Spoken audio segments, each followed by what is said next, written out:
people are questioning. People are starting to question everything. That's a problem. I agree. So, all right, you ready? Yep. All right. Welcome back to the Daily Carry Podcast, episode number 9. Almost got that wrong. Yeah. Episode number 9. We are cruising right along, almost to double digits already. That's pretty crazy to think about.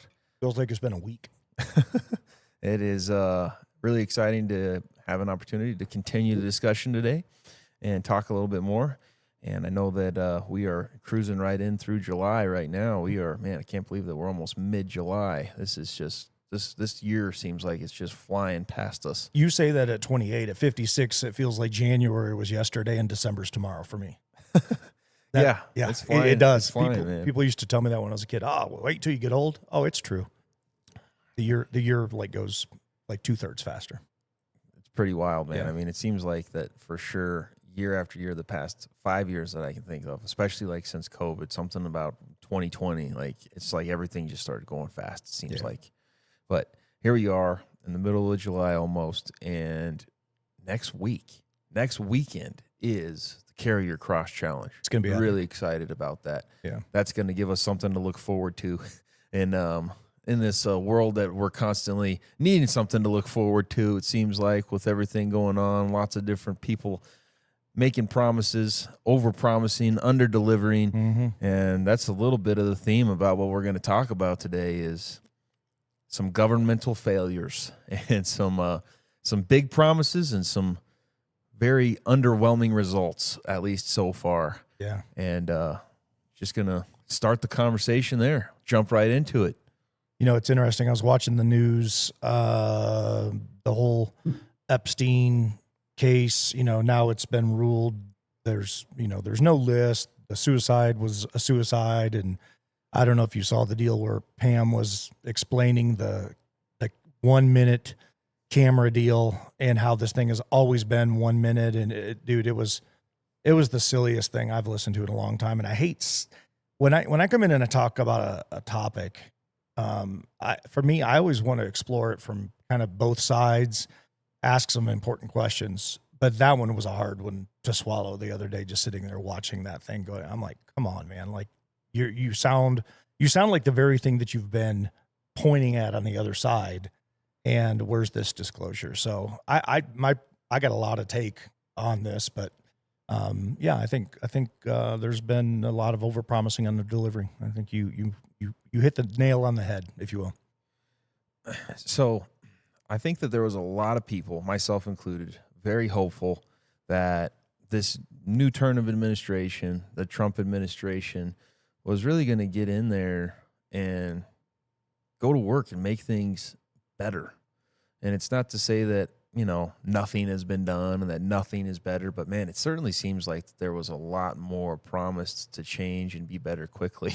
Yeah. And, it just hasn't been the case. And so, I mean, one thing that obviously is pretty widely debated right now is deportation. That's obviously something that they did very quickly act on, which in no way that anybody should look at it should it be that you don't consider really the biggest point of it, which I really think is criminals, they got to get out of the country. If they're not here legally, they got to get out of the country. And so if you really want to just read it by the letter of the law and you want to go that way, there were legitimately criminals like murderers, rapists.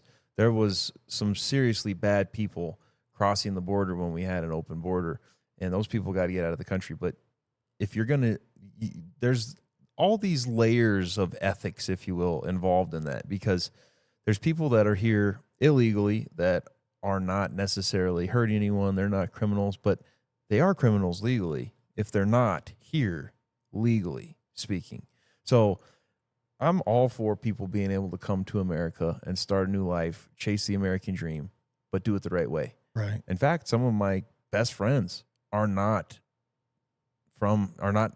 I guess I should say this. Lots of my friends are foreigners. They're from other countries. Sure. They've moved here and they've done it the right way. Right. You start with a green card, a visa, whatever, and then you work towards citizenship. There is a pathway to be in America legally, even if you're not from America. Sure. And I believe in that process. I don't believe in just people coming here and not putting in the work, because that's what it comes down to. We've talked about that on the show a couple of times. It's just a matter of work ethic, laziness, doing what you have to do. If you want to be in America, then you should put in the work necessary to be in America legally. That's my stance on it, because I think that foreigners have a lot to offer. And I think that there's a lot of smart people out there that can really benefit America. And I've seen that in my own life, just with my own sphere of influence, my own circle, my own friends. I've seen that there's a lot of talent. There's a lot of people. There's a lot of hard workers. There's a lot of people that want to be here. They want to do it the right way. They want to do it legally. And they are proud to be Americans once they achieve that citizenship status, you know? I think it's important, you know, we talk about government failure. I want to extend an olive branch before I dive into the topic, at least from my end, and here's why. So I don't think everything that's happening right now is bad. I don't think everything right now that's happening is going wrong. I don't. I think that there's a couple softball pitch things that I'm certainly going to get into in a minute, but to paint a real quick picture, so my wife's entire family are immigrants. And when I mean immigrants, I mean literally her dad, as a little boy, escaped over the mountains from Hungary at the end of the World War II. And he's headed towards 90 now. And she's going home this weekend, ironically, to go see him due to some health issues. But he's got family members that served the Nazis. And he's got family members that came over here and served in, it was Congress or Senate in Michigan. So when you come in and you're here, you go through the process, as you said, legally. I mean, his name is on Ellis Island, all of it, the whole 9 yards, right? And then you've got a family member that ends up serving America in Congress. That's a pretty cool backstory, right? So you've got people that you were related to that grew up in that time frame. They didn't know any better. I mean, they're young boys going over there and fighting for the Nazi regime. And he's a much, much, much younger lad at that point in time. But they had to escape. They physically had to escape because even though Hitler was gone, the war continued on for a period of time after that. People failed to remember that, especially over in Hungary. So there's that element of it. And then there's the second piece for me is it's not just about America. It's not just about who's coming in. It's just about a general respect overall. Like when I went to Aruba, my wife and I, for our 20th wedding anniversary 11 years ago, and I'm getting ready to leave Aruba. So keep in mind, I've gone through 4 airport checkpoints at this juncture. So Denver, then we flew into North Carolina and then to Miami. So we went through checkpoints at each place, as far as having to sit and wait and go back through security or layovers that took us an extra day, whatever it may be. Before we got to Aruba, I go to Aruba and we're getting ready to leave Aruba. And I get pulled aside and 2 officers come out and they get real serious real fast. Turns out I had a bullet, a 9mm round underneath. I carried a duffel bag with me and it was an old range bag and I had a bullet underneath there. It was underneath the cardboard bottom thing in the bottom of the duffel bag. I went through 3 security checkpoints. Nobody picked up on it. I get to Aruba. They see it. They call me out on it. And immediately it went from, why do you have this, to it's a felony in our country. And we take this very, very seriously. Now, this was kind of like post the Natalie Holloway deal, but I share that story simply because I would have never done anything to violate a law going into another country. And I certainly wouldn't go there with the entitlement of, I'm going to do what I want to do and get what I want to get. So to your point, if you're going to come into a country and work hard, go through the process legally. I went over on I've got a passport. I go over to spend my money in a touristy area and there's something in my bag that I could have gone to jail for. And I immediately respected their law. The first thing I said is, man, my bad. I don't know how I made it through 3 checkpoints, but I clearly didn't get this bullet here. And it was all rusty and I was able to kind of talk my way out of it. They got serious about it. And so I thought, man, if they're serious about that in Aruba, imagine what that should be like over in America, because we have people just flooding over the border. So I do think that the Trump administration came in and got real busy real fast on this stuff. Have they done it all well? I don't know. It's hard to tell because you got a lot of people screaming that they don't want anybody to be deported regardless of their crimes and free handouts and all the stuff that's going. But that's a different topic for a different day. Yeah, and I don't necessarily want the entire episode to just be taken up with deportation, so I'll just kind of end my thoughts on it here. If you have anything else to say after, then go ahead. But I think that obviously you and I are both proponents. We have more sense about the entire ordeal than to say, yeah, criminals should just stay and let them all be here. They're all welcome here. That's And I mean, even if you go and watch some of the independent journalists on YouTube that are posting videos about this, it's one of the more humorous ways to go about it. But there's a lot of journalists that just go flat point blank. If somebody says that, like if they're interviewing somebody and they're like, yeah, everybody should be welcome here. And then they'll ask them, they'll turn around and ask them the question, okay, so what about your house? Yeah. How many bedrooms do you have? You have an extra bedroom? Right. You want to let them stay at your house?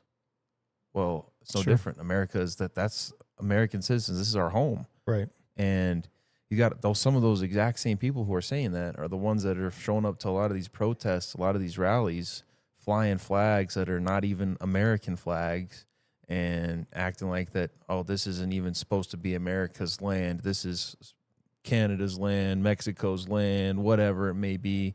I don't know. They're all screaming different stuff. But regardless, I don't really think that the deportations have been in any way, shape, or form out of malice. It hasn't been malicious. It's just been, okay, we had a very long period of time that the border was completely wide open and honestly incentivized for people to come into the country and on our dime come into our country.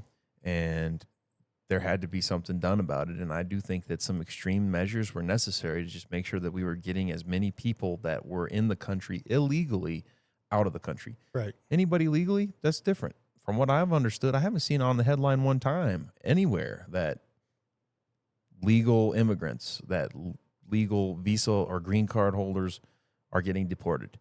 It's all illegal immigrants. Sure. That's it. That's it. And I think that that's got to happen because anytime that the system gets completely out of balance, why would anybody ever respect the law if the law's not being upheld? Yeah. The law has to be upheld in order for there to be respect of the law. And so if we're going to have a legal way for people to come into the country, you have to respect that because you have some people that are putting in the work and the effort to be here legally. And you can't just let it just be, okay, well, they put in the work and then we're just going to let this entire other group of people in. They don't have to do the work and we're going to be okay with them being in the country. Well, that's completely unfair to those people who actually did do it the right way and are currently in the process of doing it the right way. You got to give honor to those people. And the way that we honor those people is anybody who's not doing it the right way, they're doing it illegally, they need to get out. And then anybody who wants to come into the country moving forward, they have to do it the right way. They have to put in the work. They have to make sure they're checking all the boxes, dotting all the I's and crossing all the T's. Make sure that you are here legally. And if your idea is to eventually be a citizen of America, then work toward your citizenship. Right. That's the way it needs to be. There this is one of these things that topic wise, it hits a nerve right now, a big nerve in America. You said it. It's been allowed for so long that now that we have pushback. Part of the reason I wanted to talk about government trust is we talked about faith in the last episode and where does your hope truly lie? Because my hope doesn't lie in the government. I work for the government. There's good and there's bad. I've worked in the private sector. There's good and there's bad. I've owned my own business. There's good and there's always going to be good and bad. There's always going to be a darkness that surrounds and there's always going to be a light that surrounds. So, what you choose wisely. But at the end of the day, I look at this process that's going on in this test bed of America. We're 249 years old. We just celebrated 249. I mean, 250 is coming. It's going to be a big one, right? It's going to be epic. I hope we're at a point a year from now when 250 hits that we've quelled some of this stuff, gotten rid of some of this nonsense. It's in the rearview mirror to some degree, and we're actually starting to trek forward and fast forward on things. And there's a lot of things that we could talk about. We could spend hours literally talking about American promises, things that have been made from presidents, current and past, that have never been fulfilled. This is, it's here's why I'm going to go do this, right? The first day in, I'm going to do that. I have a hard time with those statements. I've always had a hard time with those statements. I say this over and over, right wing, left wing, it's all the same bird.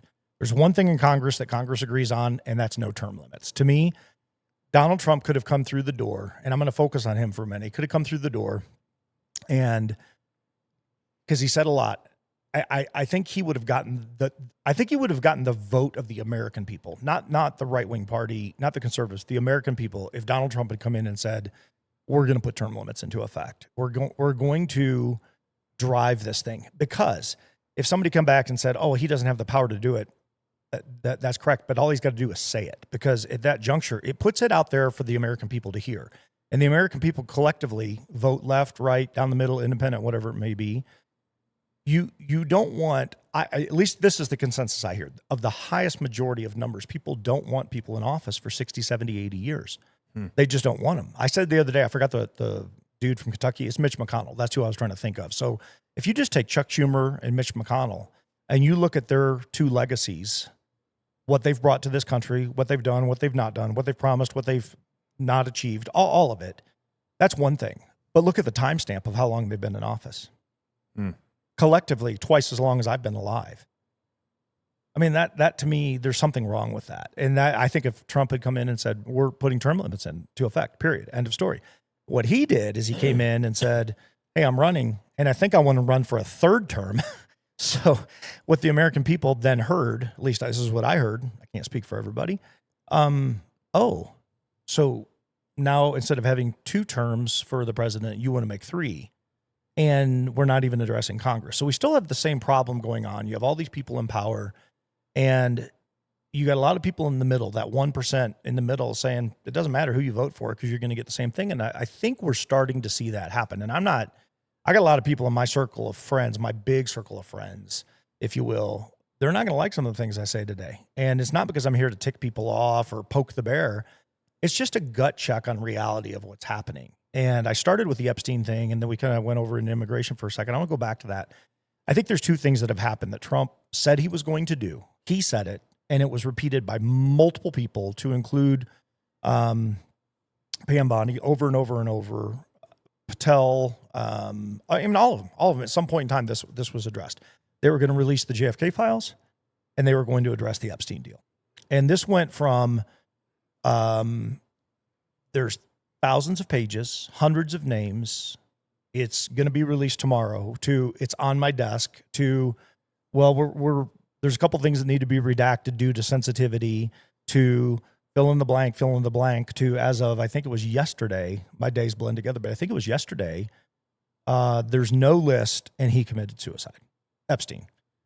That was a softball pitch. JFK is a softball pitch. At this point in time, you're talking about something that, what happened, 63, November of 63? We're in 25. People, there's many people that weren't even alive back then that were involved with this thing that are dead and gone. There's nobody to hold to account. And at the end of the day, the American people just want to know the truth. I mean, when you stop and think about anything that happens in your life where something's upside down and you don't have knowledge of it, what do you want to know? You want to know the truth. My wife got sick. They said it's cancer. We wanted to know. Like, we'll deal with it, but we want to know. You come down to your business, the front door's kicked in. The first thing you want to do is you want to find out, how did they get in? What happened? Just pull up the cameras. There's something about having information and people to be able to process it. That's one thing. And then there's another thing. It circles in and around trust. And that to me is what I'm driving at this whole episode. I think we are losing faith because, as you said, Trump said a lot of things. He came in, and there's some things that have happened, some things that haven't. But I think those 2 specifically, JFK and Epstein, were softball pitches. I don't think it gets any easier than that. And when you blow that, then everything else that you do is Trump could cure cancer tomorrow by himself in his basement, go downstairs, come up with a concoction, cure cancer, and all people are going to remember is Epstein. I'd bank everything I got twice over on it. Because people will focus on what you didn't do. They're not going to focus on your successes. And when you come in and make a big promise on a softball pitch that the American people know, well, let's look at this for a second. So this guy's got an island, hundreds and hundreds and hundreds of, I mean, we've seen the photos, all these major people, left wing, right wing, doesn't matter, actors, they've all been there.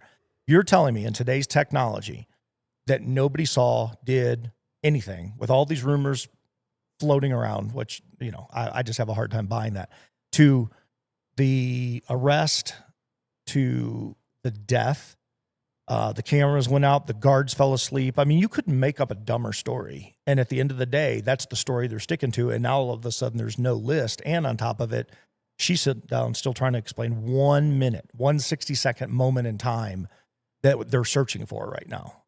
Like, searching where? On Mars? Like, what are you looking for? I don't understand. Video doesn't hide itself. So there's that. And then there's the whole Maxwell thing. What's she in jail for? If there's no list, then why is she in jail?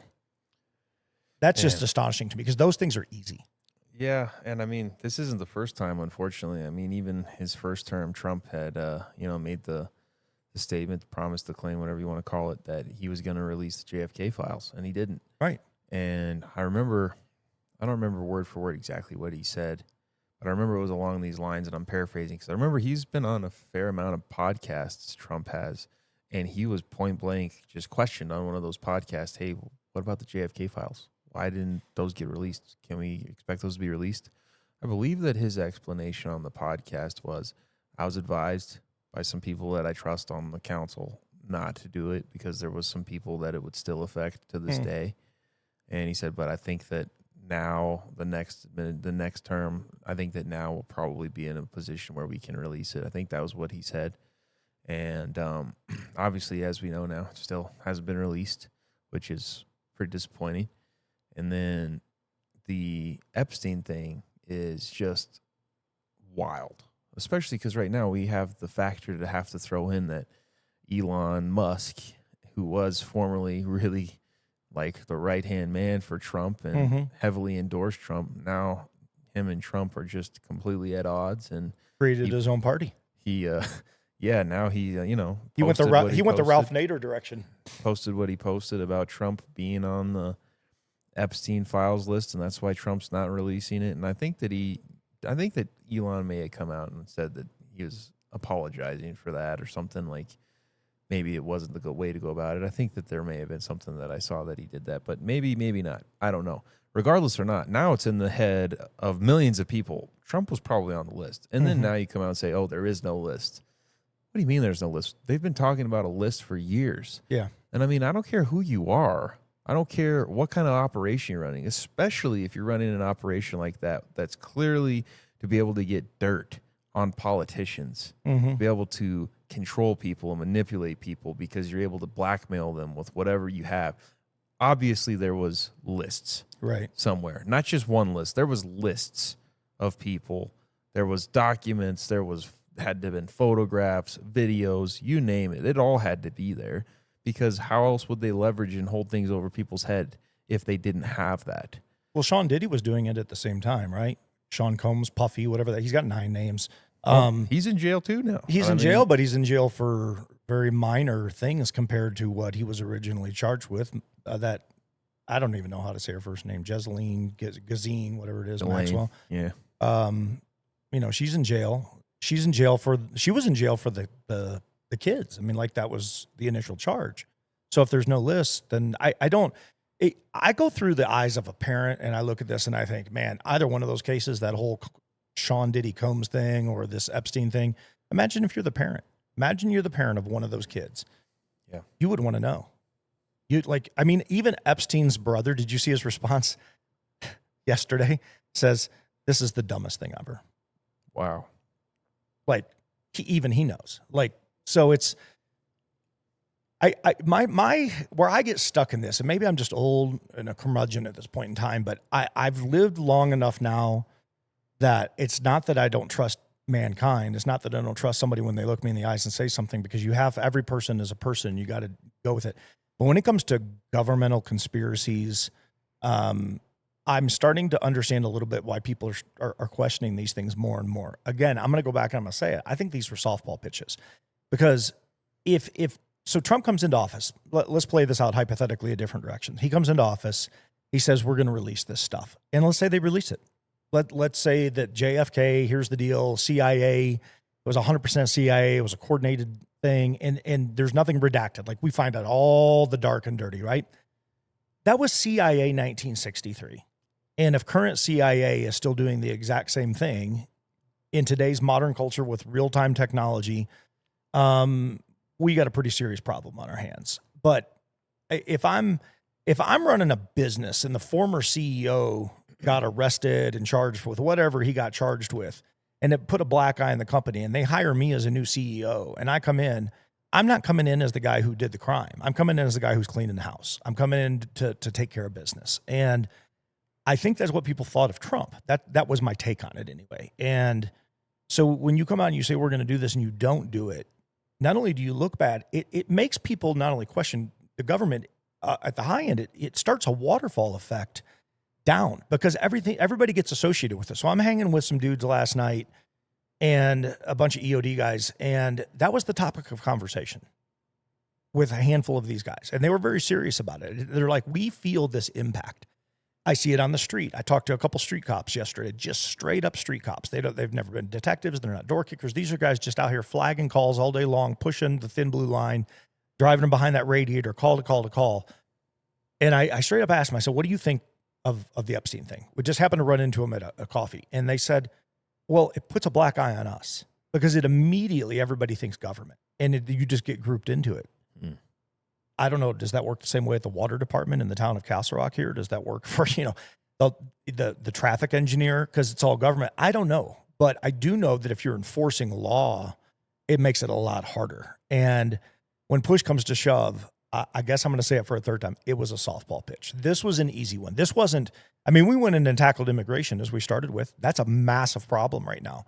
But to have something that is in a file that is decades old and say, hey, here it is. It shouldn't have happened. It was bad juju if it went down that way and it was the CIA. And it will never happen again.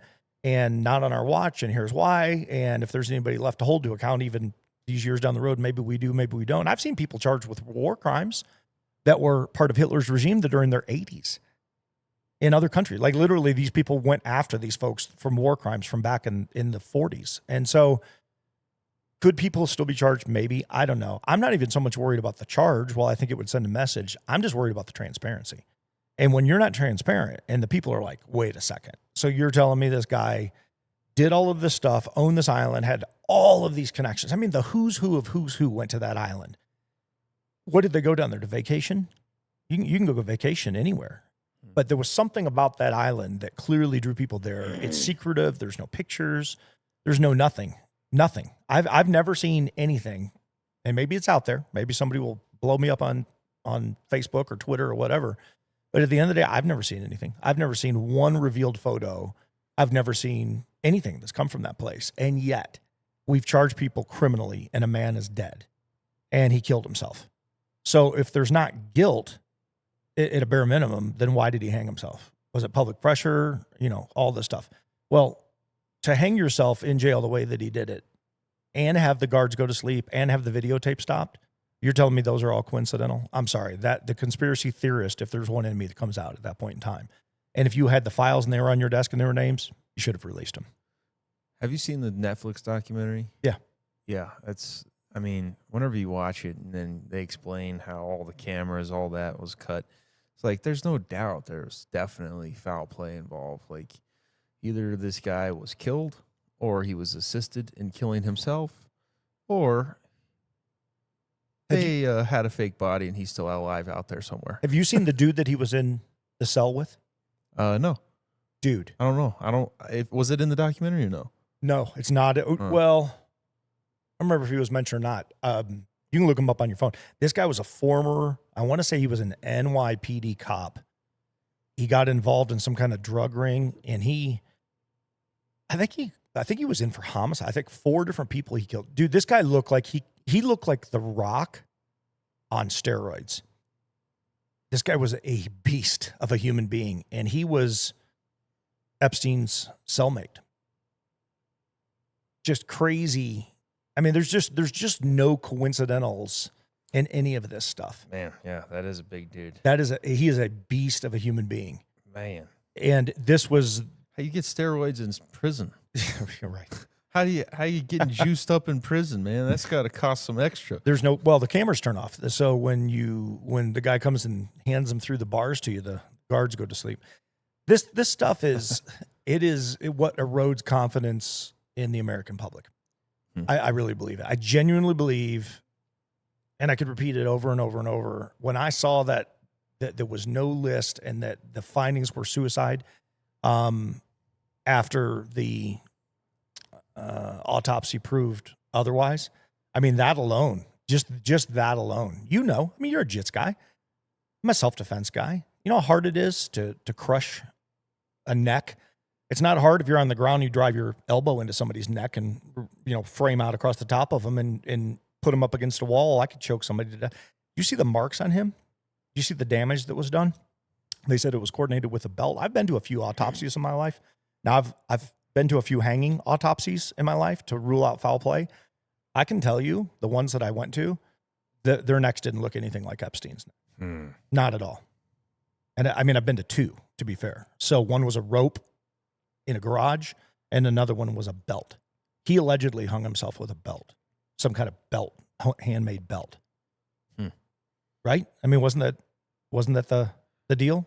It's been a while since I really dove into that, but I know that it was a hanging. And I mean, if you're saying, and I don't know if I even remember the autopsy results.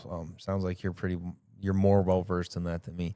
But so you're telling me that like his neck was crushed, like his windpipe, windpipe was crushed, or what? He had extensive external trauma that you could see in and around the neck. Like somebody had grabbed him with hands, held him down, and beat him half to death. And the autopsies, the two that you saw in the field when you were working, didn't look like that.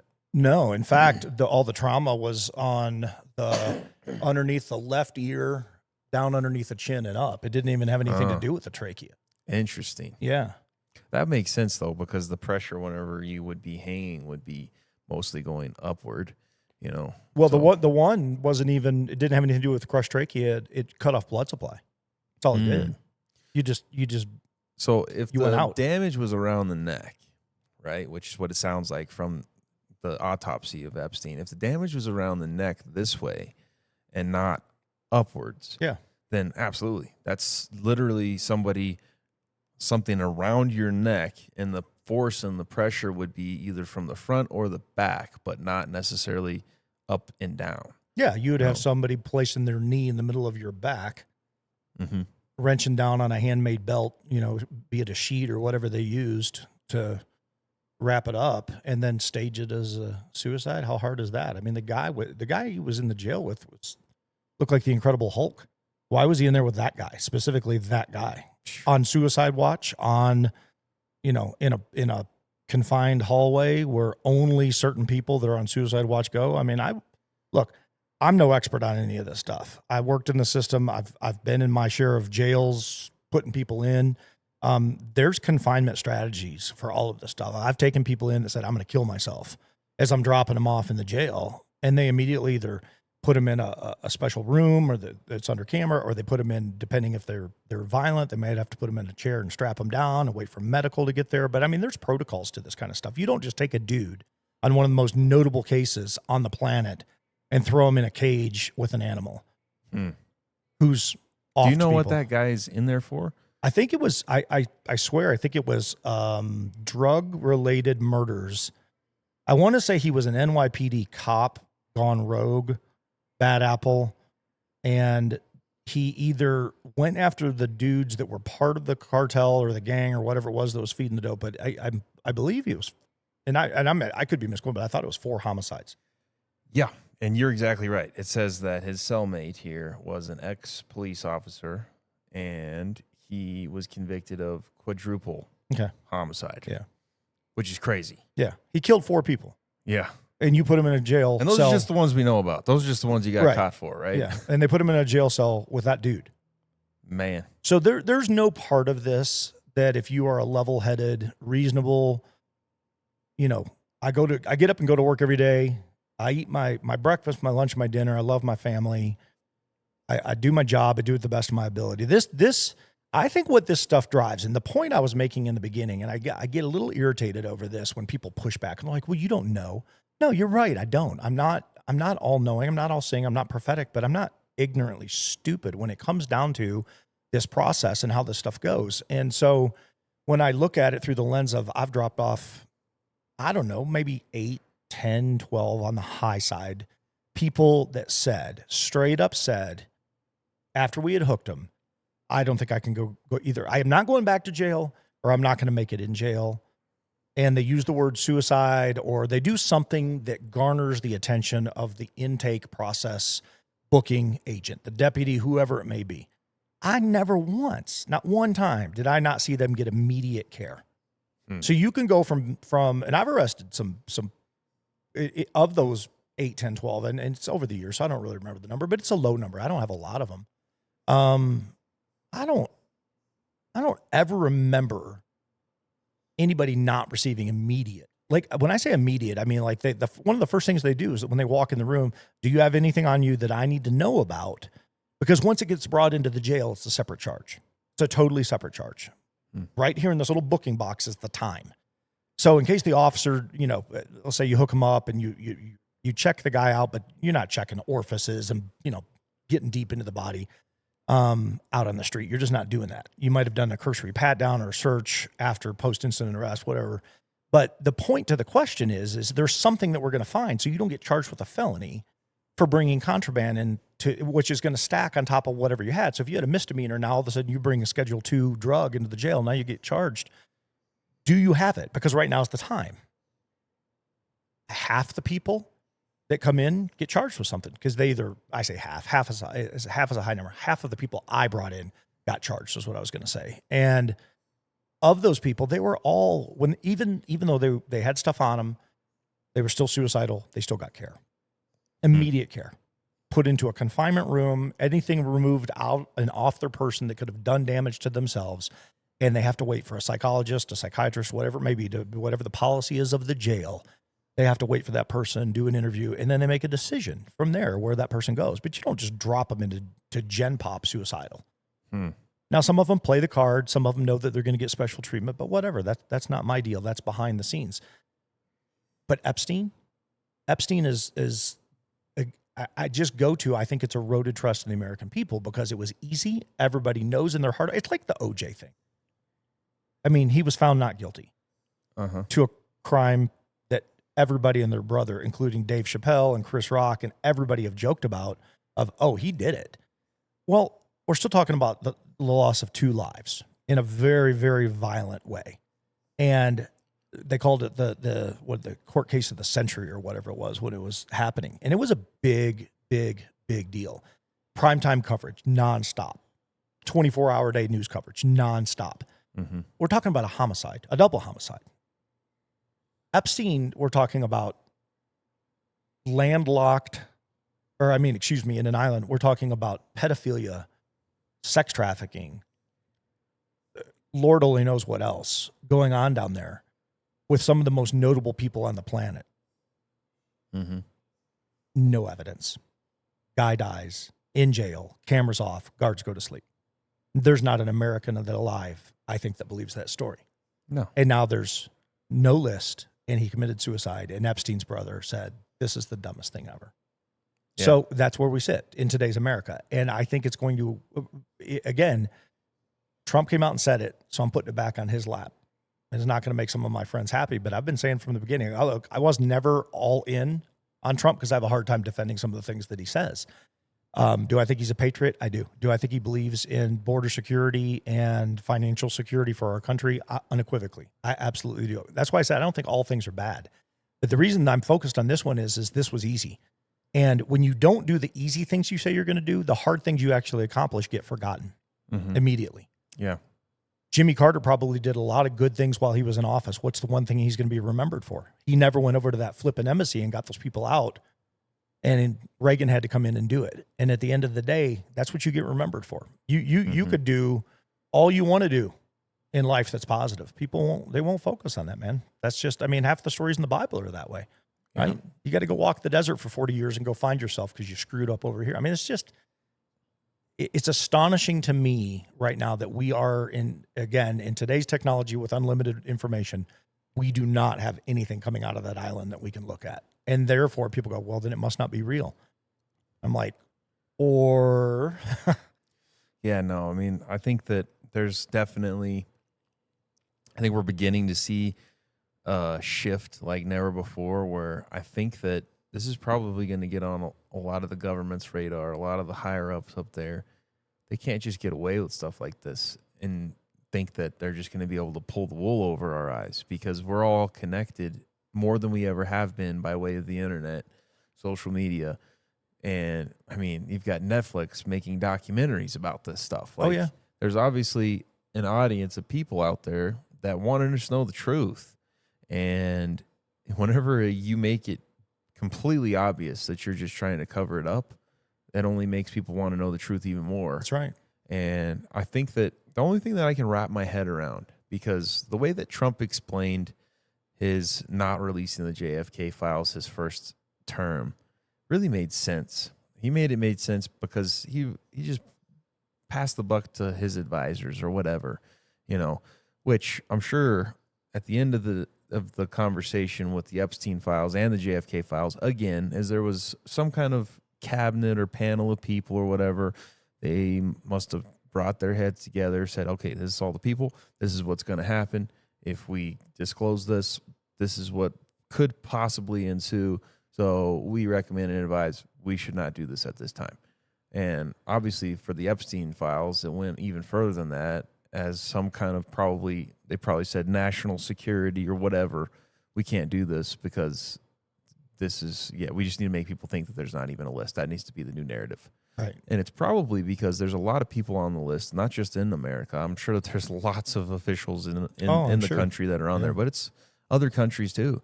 I mean, I think someone was talking on another podcast about there maybe being some people in there from Israel and some people in there from, I know that even in the documentary, it talks about one of the princes of UK on there.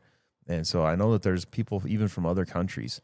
So as far as like national security is concerned and like the blowback being not just our country, but other countries, I'm sure that there's got to be quite a bit of pressure. But I mean, if there was going to be somebody to do it, it just really seemed like it was going to be Trump. Well, he said it. That's the problem. And I know this is why I said a minute ago, I know I'm going to irritate some people. I was not all in on him for a myriad of reasons, but I have a hard time defending what he says because I think things jump out of his mouth. I think oftentimes he's well-intended. He's just not, like Obama was an amazing speaker. Ronald Reagan was an amazing speaker. Like when I look backwards, JFK was too, all three of them. When I look backwards over my span, which is a little longer than yours, I remember these speeches. I remember these time frames, even as a little boy sitting down watching, because JFK was dead before I was born, but I grew up in that era where he was taught in school. And so my elementary, middle school days were of learning previous presidents, recent presidents, and history and everything that had happened in America over the previous 20 years. So that was my early life. And then when you go into adult life, as I get a little bit older, when I look at an Obama speech versus a Trump speech, I can listen to Obama talk all day long. I don't have to agree with everything he's saying, but he's super easy to listen to. Trump, I cringe at because I never know what's going to come out of his mouth next. And so I think he says things well-intended at times. And this is the thing I will defend because I've done it. We've all done it. You go to say something blurts out of your mouth. Oh, I didn't mean to say that. I think he said some things that he didn't mean to say. But when you come out and you say, we're going to release something, this isn't, hey, we want to go fix a problem over here and we're going to go take a look at it because we don't really have a solution yet.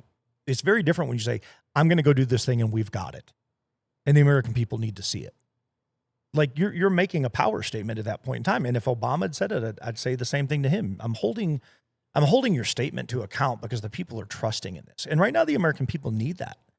I mean, if I say anything on this podcast in this episode, I think the American people need that. I think they need to believe that somebody is at the helm that says, you know what? Here's the deal. You're not going to like the news. You're not going to like what's going to come out, but we're going to give it to you. And you summed up something that's very important. There could be people from all over the world. They're probably, Trump and his team, along with the world, are probably playing fifth dimensional chess right now, to be fair. They probably are.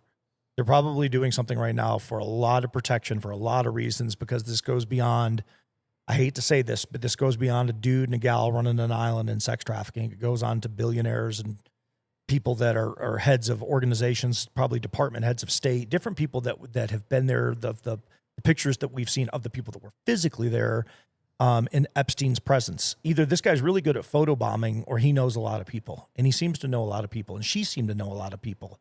And I guess when you run in that circle, I've done my fair share of executive protection work, but never anything on that level. Even doing so I've had a couple different people, and I got to leave nameless, but I will say this. They have hangarounds are very common with famous people, even moderately famous people. So I had a couple pro athletes here in the Denver market back in the day that I did some EP work. They had an entourage following them everywhere, spending their money for them.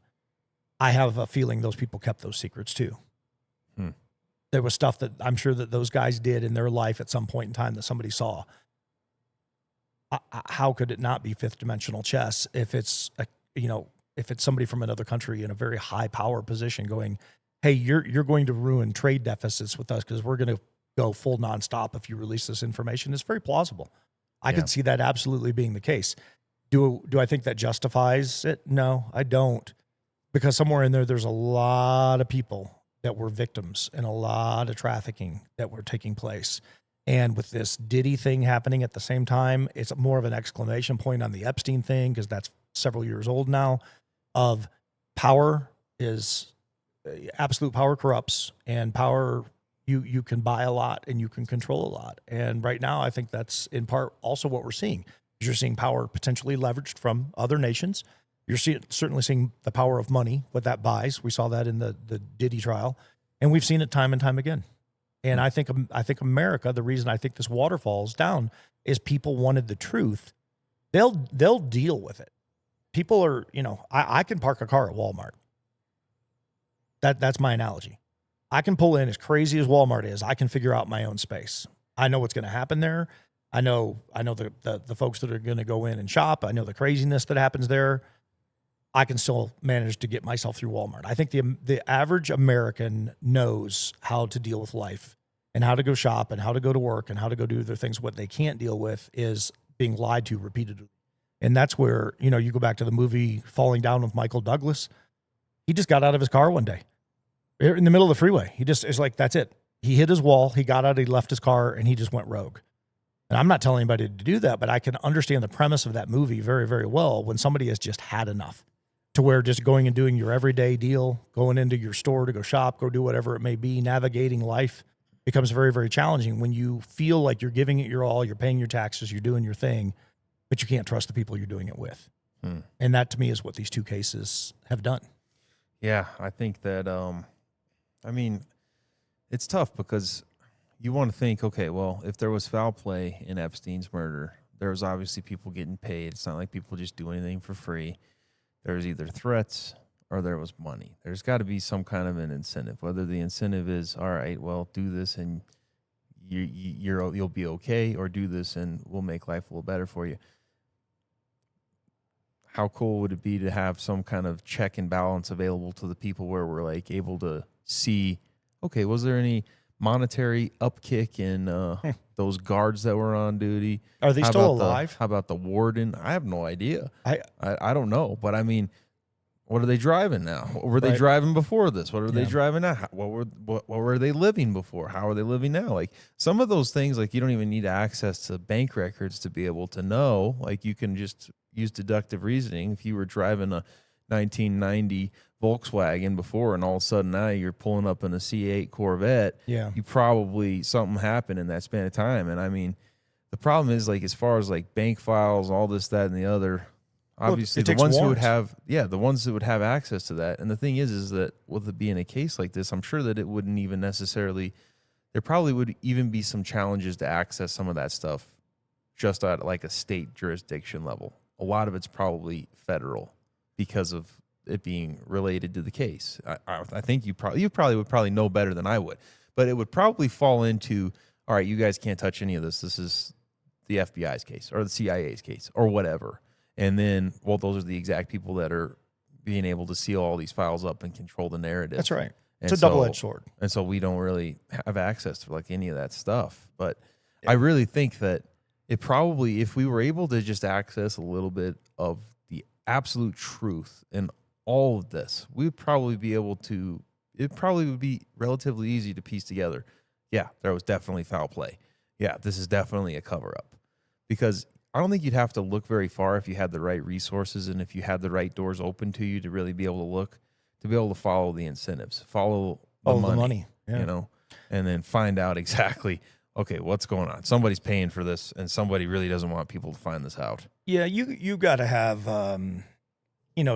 to do something as simple as a traffic stop on the street, you have to have at least reasonable suspicion. You don't necessarily have to have probable cause, but you have to have a reasonable suspicion that some element of a crime has been committed or they're connected to a crime. That's just for a routine traffic stop. Somebody at Epstein's level, are you kidding me? There's probably not an alphabet soup agency that wasn't involved in that investigation. there's way too many power players in there. So I just go back to the average American. I said Walmart. I was saying it jokingly because I pulled into Walmart the other day and I was watching this person circling between all of the cars and cutting through lanes. And I'm like, it's as dangerous as driving on a freeway in downtown Denver. It's just sat there and I just watched. And I go, but you know what? I can park my car and I can navigate and go inside and, you know, see all the craziness going on and come back out. My point was people will get through life. They will accept what they're dealing with. They just want to know what they're dealing with. And I think in this particular case, we don't. So, well, how awesome would it be? How awesome would it be if all of a sudden Trump just, the right message gets to him, the right message just makes its way to him, and he just has enough. And he's just like, all right, this is ridiculous. Let's just tell the truth. We'll deal with whatever consequences may come, but let's get the truth out there. Let's be completely open and honest. Here's the JFK files, regardless of whatever the advising is. The American people deserve the truth. Here's the truth. Same thing with the Epstein files. Here's the truth. Deal with it. This is exactly what we have so far. It would be cool. Did you see his speech, his acceptance speech? I mean, when he stood there in front of all of Congress, the whole House, everybody's in there, the 535, Supreme Court, everybody. When you're making that speech, that's what he said. I mean, that's ultimately what he said. We're not dilly-dallying anymore. Here's what we're going to do. And I don't know how many bullet points. I'd have to pull up the speech, but I bet he had 25, if he didn't have more, statements of here's what's coming next. Here's what you can expect, America, right now. Mm-hmm. That was one of them. Yeah. I mean, that went along with the Gulf of America. That was in that same, we're renaming this. Yeah. We're doing this. We're doing that. We're going, great. So now let's go do it. What I'm saying is beyond just words, because obviously he's already said it multiple times, but I'm talking about just beyond words, because whatever happened between then and now, obviously the advisement has been, we can't do this. This blowback is going to be massive, and we can't do this. We can't deal with this right now. That's clearly the feedback that has made its way to Trump. And while I think that Trump had the intentions to do it, he clearly has been talked out of it by whoever it was that said, hey, we can't do this because of these considerations. This is a horrible idea. What I'm saying is, okay, Trump just follows through with what he said he was going to do regardless of that, and he just does it. Beyond just words, here it is. So they didn't want me to do it, but we're doing it. Here's the truth. So he does an executive order. Yeah. And he says, boom. Right? Yeah. So imagine how we would react to that. That would cement his legacy. I think so. It would. It would be, hey, now he would have to fire some people immediately. He would have to come back and say, I'm doing an executive order. Here's why I'm doing it. Enough is enough. Vetted these people, thought they were the right person, got bad advice. They're out of here now because the American people, freedoms, Bill of Rights, all of it is more important than my agreement with this person to come in here and run this office. So some people would have to eat it if that was going to be the case, because otherwise he either was sold a bill of goods or he's going to be sold a bill. I mean, something had to happen in there for him to take that actionable step that you're talking about. And I'm not saying it wouldn't be epic, but if he doesn't do it, what's the flip side to it? Yeah. Yeah. Right now, honestly, this is a horrible look. Honestly, I think that obviously the Biden administration got a lot of things wrong, but a lot of what they got wrong, they were at least open. It's not. You think so? I don't want to be overly flattering to either administration at this point, but I think that at least there was nobody in the Biden administration who came up and said, there is no Epstein list. At least not that I know of. I mean, nobody just flat out came out and said that. They were just like, yeah, we're working on an investigation pending, whatever, But now for there to be this under the Trump's administration, no doubt, I agree with you. The point that I'm making is this, like, it would have been better for Trump to just say, investigation is still pending. Right now, there's no way that we can release what we have. The blowback has some significant risks till we have verified absolutely everything. That would have been much better for him to say than just say, there's no list. Now, no matter what happens, if he doesn't recircle and revisit this and come back and clear this up and make it abundantly clear, or at least give more information than there's no list, then yeah, I agree with you. This is probably going to be something that is an asterisk on his entire administration and on his first and second term, because this is the second term now that he's failed to keep the promise with the JFK file, which isn't even the Epstein file. The Epstein file is just saying that it doesn't exist. But the JFK files, absolutely, everybody knows they exist. And he should release them because he said he was going to do it the first term. He didn't. And then he said he's going to do it the second term, and he hasn't. And if he wants to really, I think, redeem a lot of what has gone wrong, 'cause to your point, people are going to focus on the negative. Sure. They're going to focus on the negative.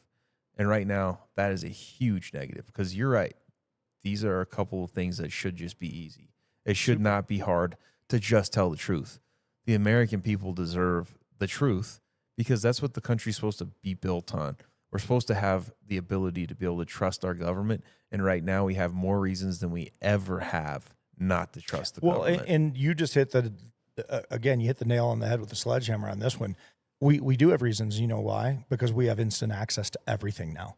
So I said a couple episodes ago, imagine you're famous and you got like 5 million followers and you throw a statement out there online, but you don't vet your own statement. You just throw your opinion out there. And the next thing you know, you got 5 million people that just read that believe the thing that you just said. I think that happens hundreds of millions of times a day. And so we're just bombarded with trillions of bytes of information coming at us. And how do you sort it out? Well, sooner or later, you got to trust in somebody to do that. And that, to me, is what this whole episode just kind of revolves around, is a trust factor. And you trust with your vote. You trust in the democratic process. We put people into power, like them or don't like them. You got to trust in the process. Left wing, right wing, if you're looking at it from a political standpoint. I saw here locally, we have this thing called home rule that all 3 Douglas County commissioners were just banging for. Like, we got to have this thing. We got to have this thing. Well, it got decimated. It just got obliterated. And the thing I love about it is it was voted on. I don't care what the commissioners said, all 3 of them. Doesn't matter to me. What mattered to me is that people vetted, dug into, and voted on it. That's why we have a process. We opened with border security. Just go through the process. I've never met anybody, and I say this with an air of confidence. I have never met a human being that said, I don't want people coming into this country. I've heard many people say, I don't want people coming into this country illegally. Well, I got to pay taxes and go put food on my plate, and I got to pay ridiculous insurance rates, and these people are getting free insurance for coming over the border and a Visa card and a cell phone and et cetera, et cetera, et cetera. That's what I hear people say. So we have a process for a reason. Yeah. And, yet a reporter was screaming at Tom Homan, that's his name, he's the border czar, I guess, screaming at him like, you're separating these families. Jared, I separated families all the time in law enforcement. When somebody goes to jail, I don't take the family to jail. I take the dude who committed the crime to jail. Right. Whatever the crime was, if it was a jailable offense, that's where they went. Mm-hmm. I don't take their 7-year-old with them. Yeah. And yet we got reporters going, but you're separating families. Yeah, because that person that we took has committed heinous crimes and has been deported multiple times. I mean, there's story after story after story on this stuff. So that's why we have a process. And you and I need to trust in that process. That's what bothers me about this. And that's why I brought up Douglas County. Because people here unanimously voted. It went down in flames. And yet you had all 3 commissioners saying, this is the greatest thing ever. You got to do this. Well, no, it wasn't to the people. Mm. And so when push comes to shove, we have a power as a citizen. Yeah. And it goes back to even government workers have. It's like when I first started working the street, I pay your salary. Well, I pay my salary too, sunshine. So here's a nickel. You can give me your nickel's worth of advice. When you go through an academy and you come out here, you can come out and enforce law right beside me. You can find out what it's all about. At the end of the day, yeah, I'm here to protect you, but I'm also here to protect me. You have a right to your voice. I have a right to my voice. I am protecting freedoms. This is why I don't have a problem with anybody that goes out and has a peaceful protest. I think it's one of the greatest things that we have in this country is the ability to stand up as a group and say, I don't like this. Now, when you start lighting things on fire and pepper spraying people and wearing masks and breaking windows, that's crime and you should go to jail. But anybody should be able to stand up and say, hey, this is what I think about something, or this is what I believe. That's what makes this country even so worse than amazing. that, in my opinion, though. I mean, and I shouldn't say even worse, but the crimes, rioting, whenever it's not peaceful, yeah, horrible. But I also think that there should absolutely be a very serious look at incentivizing people to rally. Even if it's To a rally. peaceful, even if it's a peaceful protest. If people want to just show up and they just want to actually voice their opinions and stand for what they believe in, awesome. But if you're paying people, Oh yeah, that's a different deal. I know it's a different topic, but it definitely No, it's not a different coincides- topic.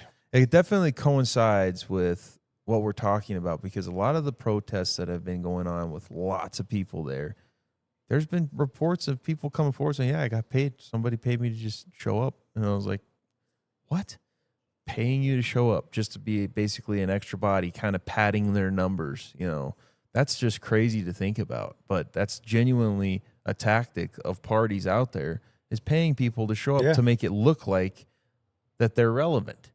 And it's like, okay, that's not actually just people out there being a part of a movement. That's people out there who just are like everybody else, and money pays for things. Sure. And it's nice to have. So sure, you're going to pay me $500. I'll go stand with your miserable sign for a day, whatever. Right. That's kind of a different, we're No. kind of rabbit trailing. I don't think so. I think you actually hit a very good point, because it is relevant, and that is also a part government related where trust is eroded. So are there private sector people paying people? Yeah, there unequivocally. There's no doubt. We've seen it. There's stories on it. It's been reported. There's people that have confessed to it. There's even been people that have been charged with it.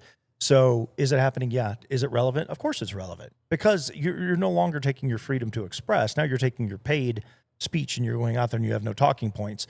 I think this was all learned during the Biden-Trump deal and COVID. So when COVID hit, Biden-Trump, all of that's going on, right? If you looked at the aerial shots of the Trump rallies, tens of thousands. You look at the aerial shots of the Biden rallies, 200 people, separated 6 feet apart. And yet Biden received more votes than any president in history. I mean, allegedly.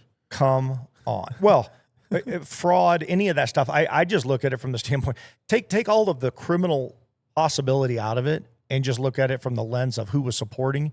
I realize there's a lot of people in the inner cities, and let's just say the top 10 big cities in America. There's millions upon millions of people, and I get that. And I realize that they primarily vote blue, whatever.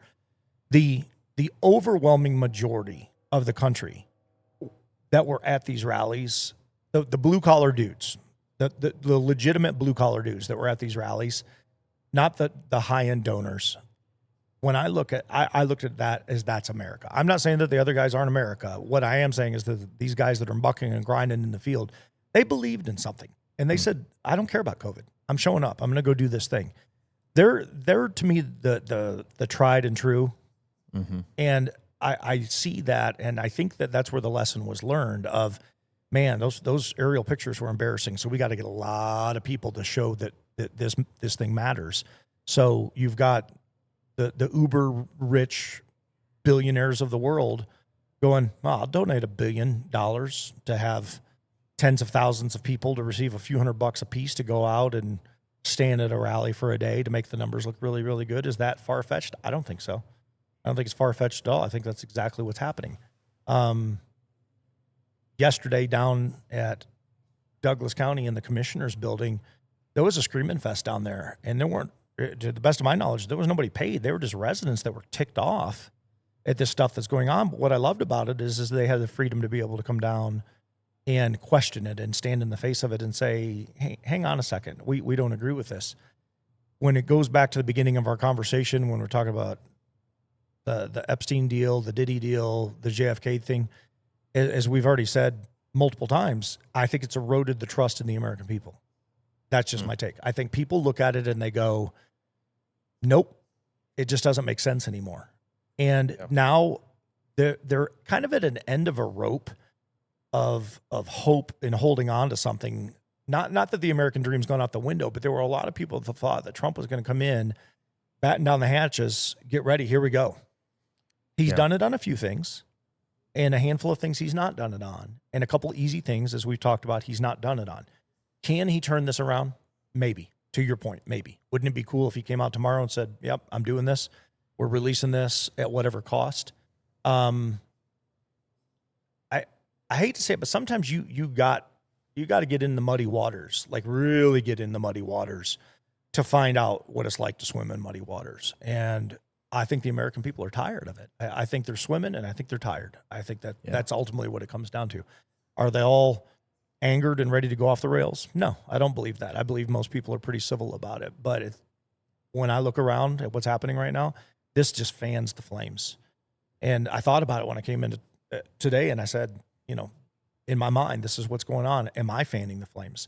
I want to be very cautious about that, because I only want to state what I believe is the truth from perspective, not just an opinion. I can throw out opinion or perception on the Epstein thing because I think it's pretty bogus and most people know it. But when you come out and say we've got it, and it's on our desk, and it's thousands of pages and hundreds of names, and now all of a sudden there's nothing, that right there, just bad. That sums up. I mean, it can sum up your legacy. Yeah, it could be your whole thing.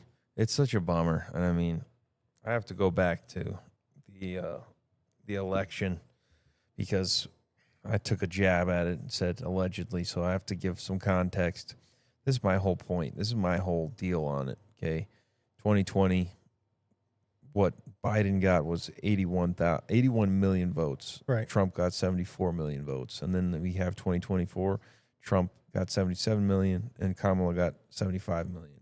So, in probably what almost everybody was marketing in the campaign is the most important vote of your life. That was pretty much the marketing on both sides. Yeah. We just lose millions of voters. That's definitely pretty strange. And I mean, say what you want. I mean, I know that I've heard the argument and the logic, well, nobody liked either candidate, so a lot of people didn't vote or whatever. Right. Regardless, that's millions of people. Like, that's pretty questionable. There's definitely a question mark on the 2020 election results, in my opinion. Now, does it mean that it was rigged? I don't know. The facts, the evidence, it's not really there. There's a lot of people that have different opinions on it. My biggest take on it is it seems pretty crazy that millions of people just didn't show up to vote again. Well, so what is the voting populace that showed? Can you pull that? I think I'm going off of my old man memory, but I think we consistently sit right around 40 to 45% of the people vote that can vote. We'll have to dig on that, because that's a historical deal. That's not a if you actually pull Reagan's second term vote count, I think he's either the highest or the second highest in the history of the United States as far as a landslide goes. As far as the overall percentage of votes, not just the popular vote, but in all categories. I believe he was either number one or number two. And if he's number two, he's number two by a very slim margin. And as far as percentage goes, not total votes, but percentage. Yeah. I mean, whenever you look up his results, I mean, pretty much almost every state was in favor of Reagan. Almost every state. I think it was all but one. Yeah, he had 54 million votes. It was 58%, 58.8% for the votes were for him. And who he was running against, Walter Mondale, was 40%. Well, that was first term. What about his second? Because I believe, again, man, my brain gets foggy. I believe the second term, I think it was every state but one. Yeah, that was the second term. Oh, was that the second term? The second term. And it was only 50 some million? Yeah, the first term was 43 million. First term was 43 million, and that was 50.7%. Gotcha. And then the second term was 54 million and 58.8%. So if we compare that to these most recent here, we had in 2020, Joe Biden won by 51.3%, 81 million votes. Trump had 74 million votes. And then in 2024, Trump had 49.8%, and he had 77 million votes. Kamala had 75 million votes, 48.3%. So, I mean, and obviously that's not even talking about the electoral system. He obviously won by a landslide with the electoral votes, and the county votes. He did win the popular vote, which was pretty significant. That's not been something that has happened on the Republican side, from what I understand, for quite some time. Yeah, you got to go back. I think you got to go back to Reagan. I got to learn my history. I believe it. I believe it is Reagan. I don't think Bush did that. I think The it was whole all the way point back to him. of me even touching on that is just that's my position on it. Is I do think that there was quite a few issues with the votes in 2020, probably even still issues with 2024. I know that there was a big push for, I mean, whenever you've got one party literally pushing and lobbying for no voter ID, that's just a horrible position. That's a horrible take in and of itself. You want trust, but at the same time, you're not even trying to let there be a level of trust in the voters and in the democratic process. That's a horrible look. And that's what the Democratic Party was largely pushing for 2024. 2020 mail-ins was like a really big thing. Obviously, COVID was one of the factors there. But look at the numbers on COVID, though. The amount of people that came out to vote, COVID timeframe, was 20 million more than Reagan got. And Reagan arguably had one of the greatest runs in history and the most popular in history. So I think it solidifies, I believe it solidifies the point I made a minute ago, is that a lot of the population doesn't turn out to vote. And that's the sad reality. I mean, that's where we're at. You're in a nation where you have the ability to show up and make your voice count, and people go, my voice won't make a difference. And that to me is sad. Yeah. Because you do have a, Yeah. I mean, think about where do you get to go do that? How many places in the world do you get to do that? There's a handful, for sure. And then there's a lot of places that's like, no. But here in America, not only do you have that, you have the Bill of Rights that supports it. So you get to vote, and you get all the freedoms that go with that. What is your thoughts, though, on whether or not any of the votes were miscounted, overcounted, double counted, any of that? What's your perspective? In 2024, I'm sure that there were probably some people that said it. I didn't hear it by comparison to 2020. 2020 was a big deal, was that it was rigged and that it was fraudulent. Because if you recall, during the 20 election, Trump was here, Biden was here. And in the witching hour, at like 2300 hours, all of a sudden it was just radio silence. And then out of nowhere, I don't know how many millions it was, but millions upon millions of last second votes came in, and all of a sudden Biden was up here. And I mean like categoric numbers, huge numbers of votes came in. I think that's why people were like, wait a second. You're telling me like at an hour before midnight, just all of the sudden millions upon millions of votes came in?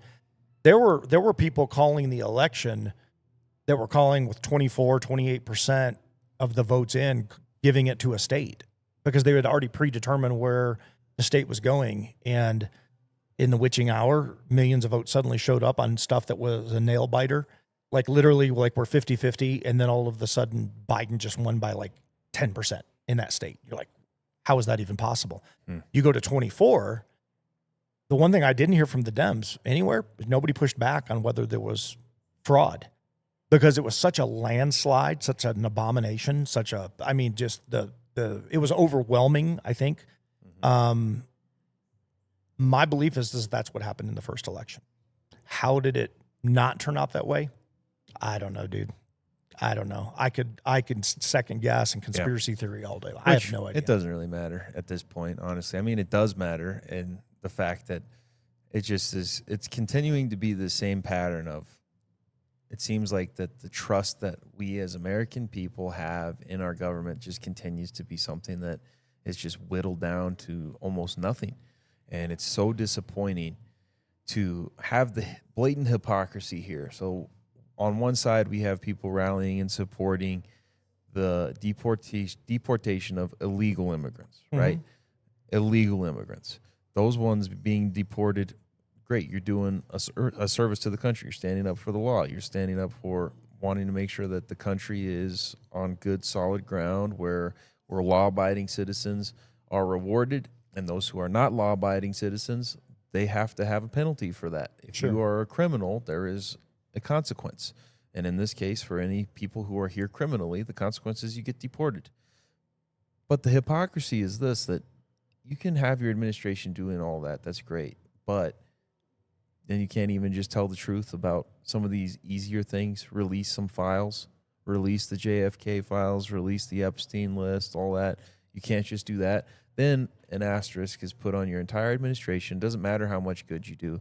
It's just like you can't even do the basic things to at least allow there to be some restoration of trust from the American people. We've got to be able to start rebuilding our trust in the leadership of the country. And then I think that'll help kind of break down some of the walls that we have built in this country between different parties. I mean, maybe Elon is on to something. Maybe we do need a third party. Historically, it's always failed, right? There's never been any successful third parties. Maybe we see a shift. I don't know. Regardless, I mean, what are you going to do if you're in Elon's shoes? Which I think that I've put a lot of stock, so to speak, in Elon because it just seems like he's pretty unbiased about it. He's very business-minded about the country, which I like. And his continued stance is, if we keep running the country the way that we're running, it's no different than a business. Eventually, you keep running in a deficit, you're going to go bankrupt. That's his stance. Sure. And you have to agree with that. There's no way not to agree with it. That is the truth. If we continue to run in a deficit, especially as big of a deficit as we've been in, then we're going to go bankrupt. The country's going to fail.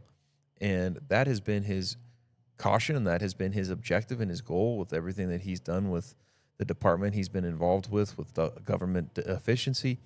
I think he was doing a pretty good job of uncovering a lot of the spending that was completely unnecessary and really bringing that and presenting that to the American people in a way that it was like, wow, hey, we're actually going to be able to trust the government. Right. Why? Because Elon's bringing some transparency. And so now with the rift between Elon and Trump, man, it's got everybody now, at least me.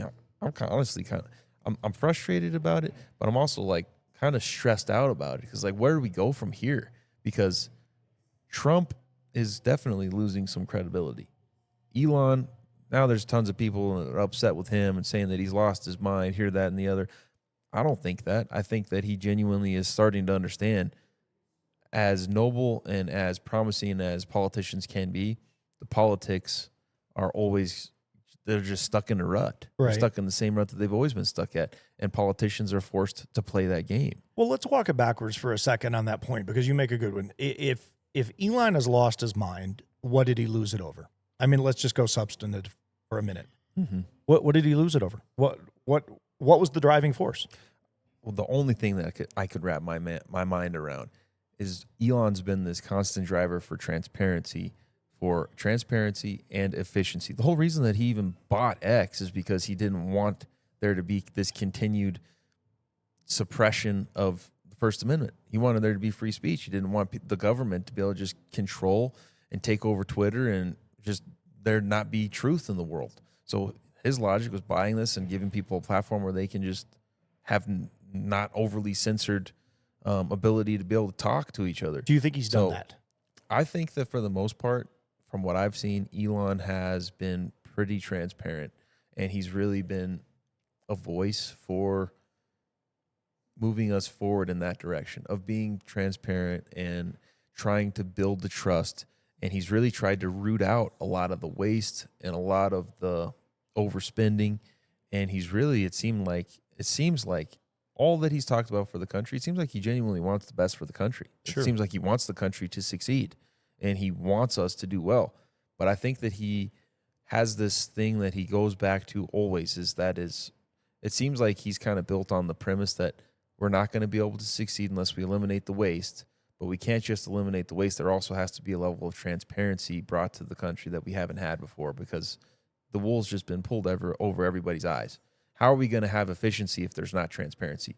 It seems like his stance has continued to be, well, we're never going to be able to be efficient until we know how much waste there's going to be. And the only way that people are going to want to do anything about this is if they know. So as he has been running Doge and doing everything he's done at Doge, obviously there's been a lot of people in the government upset with him because he's been very transparent. He's like, oh yeah, we wasted however many millions of dollars on this research on beagles or whatever is one of them that I heard of, where they're literally just slaughtering beagles and researching them. I think they maybe were doing trans surgery studies or something. It was, I don't know, crazy, but just crazy and very obviously non-essential stuff like that. They were just wasting money on left and right. The government's just burning money, and he's being transparent about it and telling us, okay, this is what we're doing at the Department of Government Efficiency. It starts with transparency. that's what it seems like to me is where Doge has started. Is here's the transparency, here's the reality that we're looking at. This is how much waste. Oh, here's some more waste. Here's some more waste.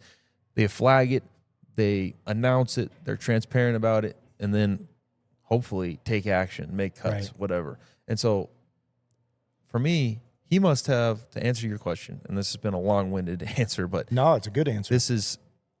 I think that he must have had this point of breaking with Trump. Obviously, we know that it really started with the bill. I think it's because the bill was something that Elon was just like, what? This is the complete opposite of what we were supposed to be doing together. The big, beautiful bill? Is that what you're talking about? The big, beautiful bill. That's what I understand, really. I think that's where the rift started, is because Elon was pretty much completely opposed to majority of almost everything in the bill. I think the biggest thing that he was opposed to was the budget and the monetary issues in the policy. But I think that's where the rift started. And then, of course, then you have these now continued issues with JFK, with Epstein. And I think that he has seen, okay, they say that they're going to be for transparency. They say they're going to be for efficiency, but they don't actually mean it. Yeah. And I think that's what's led him to where he's at. Yeah, I think everything you said is fairly well spot on from my perspective. Never met the guy, don't know the guy. The however factor is I don't know anybody that is like him. So I feel like he's a little bit on the spectrum. I think he says things that he's very passionate about. I had a conversation with a guy recently, and he says he's actually not very smart. He's kind of a dumb guy. It's just all of his engineers. When I hear somebody say that, I go, I mean, I don't want to use money as the end all be all, but are you close to being a trillionaire? Are you a multi-billionaire? Have you ever run multiple companies? Do you have the voice of the president from the Oval Office? Like, where are you coming from to make that statement that Elon is not very smart? Have you met him personally? Do you know him? Do you read in Google and online what everybody else reads? Are you just watching the interviews that he does? Like, how are you drawing your conclusion? The same way I would draw my conclusion, I'm assuming. So when I say I don't know the guy, I don't know the guy. But I haven't heard anything come out of his mouth where I go, I think that's absolutely nuts. Yeah. I just haven't. And so I go, well, he's been put as the face of this thing. I don't know if he was the chair or the head of it because he was doing it as a volunteer. And then there was this whole story of, well, it's a bunch of 20-year-olds or 22-year-olds. And, well, okay, have you gone to the Apple store lately and bought a phone? Because that's who's showing you how to operate your phone as a 60-year-old when you come in and you have your opinion about everything in life, and that's all good and fine. But the kids of today's tech are the ones that are creating all of this. I mean, we got people that roll in the gym that are fairly high-end dudes within military and the tech world.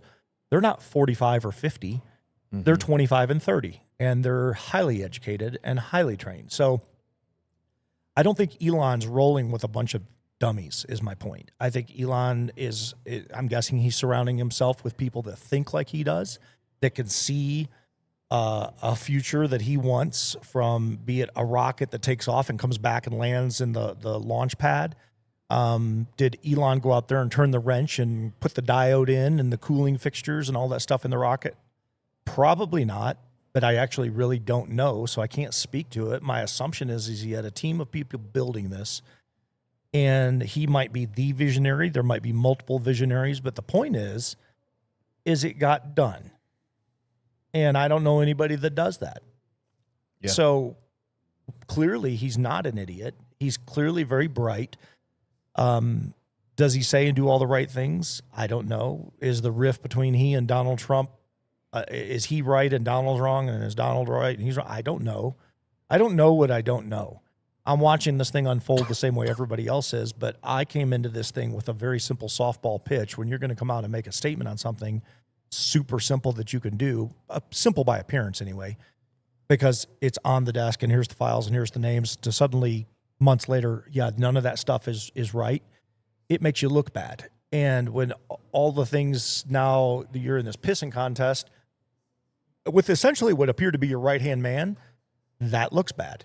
The American people go, what the heck? What is this all about? What's going on? Well, we can't pull back the curtain and see, because what's being released is also being covered in real time, or covered up in real time. So the Epstein thing, well, now we've just gone into, well, he hung himself and there's nothing. And we're not going to talk. And she said, and that's the end of it. And I'm like, really? That's the end of it? Is that the end of it for you, or is that the end of it for the people? Because at the end of the day, I think the people still have a voice. And when you came out and you said X and then you didn't follow through, you created your own problem. So you don't get to just go, oh, it doesn't work that way. I don't get to do that as a business owner. I don't get to go to the bank and go, you know what? I'm not paying my mortgage this month because something happened, and you just have to like it. When I signed the agreement that said, yeah, I got the money in the bank and here's what I'm doing. And I think the average everyday American knows that. I think they know that, and they're just not buying it right now. And so it's not necessarily a dig on the Trump administration. It's a dig on government as a whole, which is why, for me, I'm grateful for guys like Eli Crane. Again, my friend, my buddy, I'm being selfish in this. But when you go, when you're staring at the TV, September 11th, 2001, and September 12th, you go enlist in the military, and you go into the Navy, and you go into BUDS, and you become a SEAL, and you do multiple tours. And when I say multiple, and you serve a decade and a half, and you come out, and you got a business mindset, but you got a military background, and you want to combine the two of them, and you go on Shark Tank, and they give you 150 grand, and you turn that into tens of millions of dollars, and you sell your company, but you still have this desire to serve because you served before, and you run for Congress and you win, and you're one of the dissenters up on the Hill, one of the 20 that said, no, we're not playing this stupid game anymore. I support our president. I support Trump. I voted for him. But the however factor is I don't support what Congress is doing as a whole. We need term limits, and we need to come in here. We need to take care of business, and we're going to start kicking some butt. I'm grateful for guys like Eli Crane. I'm grateful for guys that have, one, been there, done it, said what they were going to do, and they go do it, follow through on their commitments, follow through on their promises, and hold their constituents accountable, even if their constituents are voting red. Like, you don't get to just come in and do whatever the heck you want, because it's the will of the people. And that, to me, that is where I get excited about America. If I could take Eli Crane and take Donald Trump and have them switch positions, I'd do it tomorrow in a millisecond. Because Eli would surround himself with people that would understand foreign policy and the things that he may not get, and But Eli's got two very important things in his background. He's got a commitment to serve, and he's done it, and he's got a business acumen that is second to none. And he was a dreamer, which is also part of the American process, is to dream, is to come big, to come into this country, to go achieve the things you want to achieve. Eli came out of the military as a thousandaire, and when he sold his company, he was a multimillionaire. That was based on his build, his hard work, his muck and grind, and his single one-car garage. He's downstairs doing this dream, building this thing, took the idea onto national TV, got the money. 10% goes back to those two guys that invested to it. Every single day, 10% goes to these guys because that's the agreement. And when he sells, he walks out and goes, nope, I still want to serve. Like that right there, everybody with a commitment to want to serve their country or be a part of this great dream should follow Eli Crane as a role model. Not Donald Trump, not Elon Musk, not Chuck Schumer, not Mitch McConnell. Guys like Eli Crane. And it's not that Trump hasn't done good, and I'm sure it's not that McConnell, and I'm sure they've all done some degree of good. But to me, and it's not that Eli's the end all be all. I just use him as the example of one because I know his heart, I know his commitment. I've broken bread with this guy. I've gone to conferences with this guy. I've sat down and prayed with this man. I have watched his personal struggles. I've watched his business struggles. I've watched his government struggles. I've sat down on the phone with him at 0 dark 30 when he's telling me, I'm nervous about this election, but I'm going to win it. I know the vulnerability of the man, and I also know the successes of the man. I don't know that in Trump. I don't know that in Musk. I don't know that in too many people up on the Hill. I've met a few of them. I've shook hands with a few of them. I've interviewed a couple of them, but I don't know them. Yeah. I know you. I know your heart and soul. I know how you bleed to keep this place going and what you do and behind the scenes. But by appearance from the outside, people could look at you and go, you got it made. Must be nice. They don't know the back end of it. And I think there's a lot of us, quite frankly, and I'm definitely including myself, that don't completely understand the back end of politics. And I'm fairly directly connected with a few people. I still have no idea on some of this stuff. I can only speculate. And right now I am this whole episode to me is about perception versus perspective, and it comes down to trust. Do we trust in what's in front of us right now in our American government leadership? And I think the answer is yes, and I think the answer is no. And I think it's always been that way. I just think right now there's a far bigger question mark than there's ever been, and it's due to social media and real-time information. And I think that's what's dictating it right now. That's just my take, because you don't know what to believe that you're seeing, and there's so much of it coming at you. And if you watch what people argue over, and I know I'm wordy right now, but pulled up a Facebook post yesterday on something. Somebody said something. I must have read 50 comments underneath it. And I don't think any of the comments were right, and I don't think the original post was right, but everybody, I do know this, everybody was pissed off and very impassioned over it. And that's where we're at as a nation right now. And it concerns me because we just seem to be barrel heading over the falls. And all we're hoping for is that the barrel holds together when we hit the bottom of the falls. And that's what it feels like to me. We definitely have a lot of room for improvement, no doubt. We've got to work on a lot of different things. And thankfully, we still have the First Amendment in our favor. We still have the ability to use our voice. So maybe some people out there get impassioned and start posting and tagging Donald Trump and telling him, listen, you only had my vote because I trusted you. I'm not trusting you very much right now. Release these files. It's pretty easy to do. Yeah. Release these files. Just hold them accountable. The only way that he's ever going to get held to account, the only way any of these people are, is if we have enough people rally together. That's it. So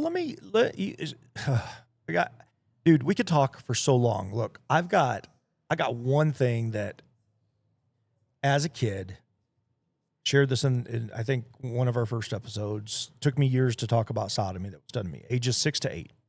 I can speak about it openly now. I got guys that have come to me. I've walked journeys with them. I've tried to mentor of other guys that are just broken. I bring it up for one reason. That happened to me in a small town by people that my parents knew. They knew. Now, my dad is dead and gone. There's a piece of me that says good riddance, and there's a piece of me that offers forgiveness. And it's tough because when I look back, I think you knew. Like, you knew, and you did nothing. It doesn't get any more intimate, personal, or damaging than that. And there's a lot of kids that have gone through far worse than what I went through. When I look through that lens, I know how it made me feel. And I've said that you'll forget what people say, what they do, but you'll never forget how they made you feel. I think a lot of people are feeling things right now, and they don't know what to do with it. There is a very real emotion that is connected to, I don't know what to do with this. And so if I'm a parent and I'm looking at the Epstein deal and my kid is missing, and there was any kind of rumor circulating in any way, shape, or form that they've been trafficked and they've potentially been trafficked to that island, there's no limitation of my resolve. None. Mm-hmm. And I think that human nature, at the end of the day, if the Epstein thing is real, and let's just assume that it is for a second, because again, I have no perspective on this thing. I want to be very clear. I don't know. But let's just assume for a second that it's real. That means you have multiple people of significant title, fame, name, whatever it may be, that would also know that it's real. And what trumped their fame, their fortune, their title, their everything? Human nature. Human nature. The desire to want to go do something that you shouldn't do to somebody else that didn't want it done to them. And you could have had the whole world potentially with your fortune and your fame and your name and your notoriety, whatever it may be. But if it's true, you let lust take hold. And I'm not talking about some couple that goes and experiments with somebody, but they all agree that they want to go do this. I'm talking about something so deviant and so dark, not that any of it is good, but so deviant and so dark that you've taken a human being away from a family and you're utilizing that human being for your pleasure. And now we're so potentially afraid of what's going to come out of it that we hide it and we deny it and we lie about it. I mean, stop and think about the context of that for a second. The average person's going to have a really hard time accepting it. And that parent's going to have a doubly hard time accepting it. Because if it was my kid, oh, man. Yeah. Oh, man. Well, we need to be able to rally together. This is why we have the daily carry. Faith. Just by having that realization, and that obviously not all of us have people connected that were victims, but even just being able to think about the horrific mutilation and the horrific abuse that happened and was involved, and the names that could be on the list, people need to be held accountable. There's no excuse and there's no justification, and they can't just be that we're going to just lay down and roll over and just be silent about it. Wrong was done. Crime was committed. There has to be consequence. There has to be accountability, and there needs to be some people put in jail. Just Jeffrey Epstein and Ghislaine Maxwell is not enough, because there was more people involved than just them. So here in Colorado, we passed a bill. You and I talked about this. I'm going to forget the number. Is it 1312, 1325? It was the one for the kids, to where you could. I think it's 1312. I think 1325 is for the guns. Is right? it? I don't know. I confuse these things. Yeah, There's so maybe many not. of them. Anyway, there was a bill passed, signed into law by Governor Polis, that essentially said that you can identify how you want. If you want to go get this surgery, you can do it. If parents are in disagreement, the state will come in, potentially take the kid away. So we have now passed a bill where we can go castrate, mutilate kids. And you just said some people need to be held to account. We just passed a law that just fast forwarded everything that we're talking about. We're talking about why names in a list are not released. And we just had the populace of Colorado vote this into law. I think for me, when you came to me and you said, dude, and we've shared the story about how the name came up for the Daily Carry. I don't think I realized the significance of it in the moment, even though it's only been, a couple months on the high side, maybe? Has it been that long? I don't even know. Weeks? Not long. It's not been long. I can look backwards now with perspective and say that this for me might be one of the most important conversations that we should all be having, that you and I are having right now, and we should be talking about, and we're not. So I'm very, very grateful, one, to you that we're doing this, and two, what that logo up there signifies, because it's, there's a full-tang blade, there's a pistol, there's steel up there, but there's a cross in the middle of it overlapping the American flag. And when, I strap up every day and I go out because I'm not looking for trouble. I want to be able to stop evil in its presence, should that situation ever arise. And I served long enough to see enough bad to be able to tell a story or two of what's really going on out there in the world. But people don't want to hear dark, dirty, terrible stories. I get that. It's not as fun as watching cat meme, playful videos and all of these things. But this podcast matters to me today, I think, more than it ever did before. And it mattered before. I just didn't realize the significance of it until I sat down this weekend. You were gone. You were up in Alaska. And by the way, welcome back.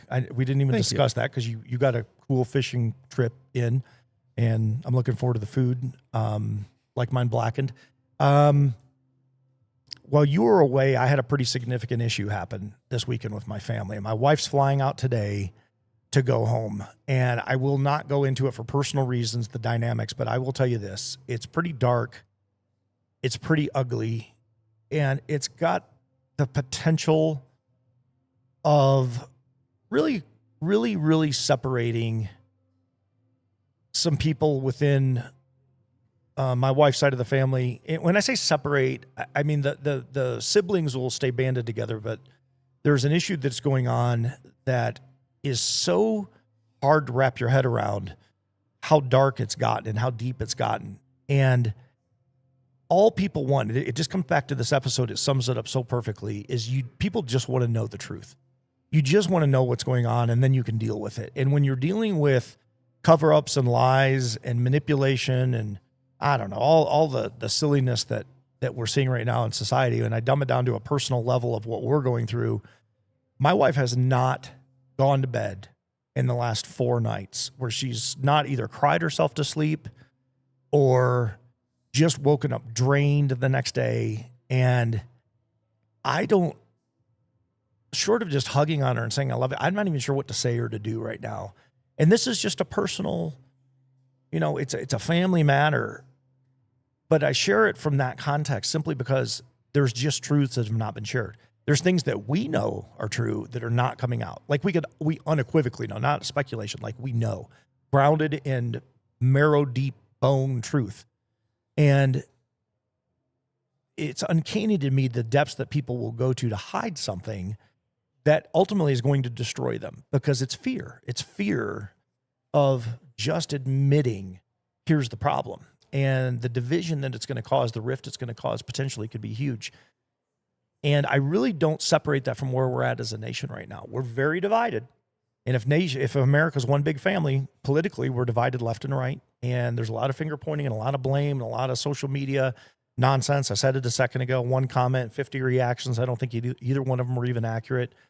But we are just bent. And this podcast, to me, it gives me hope, because you and I can sit down and discuss these things, which we hope to get other people discussing these things, bring guests on, start getting to the definitiveness of some of this. But I think this is where it all comes from, is right here. It's just looking eye to eye and having a conversation and not being afraid to have a conversation. Talk about what you know, stay in your lane, speculate on what you may based on what you need to, but this is it. And the daily carry is about picking up your cross. And you said it at the beginning of the show, we're doing it this Saturday. Carry your cross challenge. Bunch of dudes carrying a cross up a hill. Some people will look at that and go, you guys have lost your mind. That's the silliest thing I've ever heard of. And yet I've got a handful of people that have reached out to me on the side and just said, hey, I heard you guys say that in your podcast. Are you serious? You're really doing that? That is amazing. Tell me more. I think that's where we're living. And I think we're going to live there until Jesus Christ comes home, because at the end of the day, we are so divided right now. I don't know how you bring it back together. And the Epstein files aren't going to bring it back together. That's for sure. I don't care what comes out tomorrow. It's not going to bring it back together. But silence isn't going to solve it either. And neither is evasion. It's just going to erode the trust in America. And so I'm grateful that I have somebody to lean into, people to lean into, something I can carry to protect the ones that I care about and others. And then the thing that I get to pick up and carry every day. And I don't always do it well. People should know that. I don't always do it well, but I'm trying. And that's all that we can do. And that's what this world needs, is more men to do exactly that. Pick up your cross daily, deny yourself, pick up the word, open it up, read it a little, get on your knees, talk to God, start there. But then let's get out and let's make a difference. Let's get shoulder to shoulder with our brothers and sisters out there, be there for each other, because there's a lot of people. You just gave an example that you're going through personally in your life. I've got baggage. Everybody's got baggage. We all have stuff that we're going through. Yep. It's not easy, but it gets better, and it's a little easier whenever you have people to bear it with you. Yeah. And especially whenever you have the realization that you are not alone, in the greatest definition of not being alone, that is that no matter how far removed you've ever felt, no matter how far you've ever felt from God, he's never left your side. He's right there, and he's right here. And good place to be able to close us out right here. It's been a good discussion, and we'll continue more on the next episode. But as we usually do, we're going to close out with a quick word of prayer, and then we'll see you the next episode. All right. All right. Lord, thank you for another opportunity to be able to sit down and have a conversation. God, you see better than me and Micah could ever see. You're all seeing, Lord, and you see everything wrong with this world, everything wrong with this country. You see all the lies, all the manipulation. God, I pray that you would let our minds, our hearts be turned away from that and be turned toward you in everything that we're facing right now, Lord. You are who we need. You are who this world needs right now. We need you. We need truth. We need your word. I pray, God, that you would let your word be something that continues to speak into our lives. I pray that you would encourage men and women out there to pick up your word, to read it, to get closer to you, to learn how to walk with you, Lord. And I pray that you would walk with us on the journey as we're doing what we can to get closer to you, Lord. I pray in Jesus' name for encouragement. I pray for hope, and I pray for peace, even whenever things don't make sense, God. You have peace that passes all understanding, and I pray that you let that peace settle into every listener, to everyone out there. I pray, God, that you let peace settle into this country, and I pray, Lord, that you would let there be men and women who stand firm for faith in you, Lord, and that you would let us stand for trust in you and truth, God. In a world that there is constantly more and more lies, more and more manipulation, I pray that you'd help there to be believers in you, people that are grounded and stand firm in faith. I pray, God, that you would go with us as we leave this set today. I pray that you'd be with us as we do the Carry Your Cross Challenge next Saturday. And I pray that you'd encourage anyone listening, anyone who wants to be a part. I pray that you'd help us, Lord, to be united in a special way on Saturday, to be able to have a bold stand, a bold expression of our faith. We thank you for the opportunity and the freedom that we have in this country to be able to do so, Lord. And we ask you to lead us, and we put it all and we leave it all in your hands. In Jesus' name, amen. Amen. Thanks, brother. Yes, sir. Next time.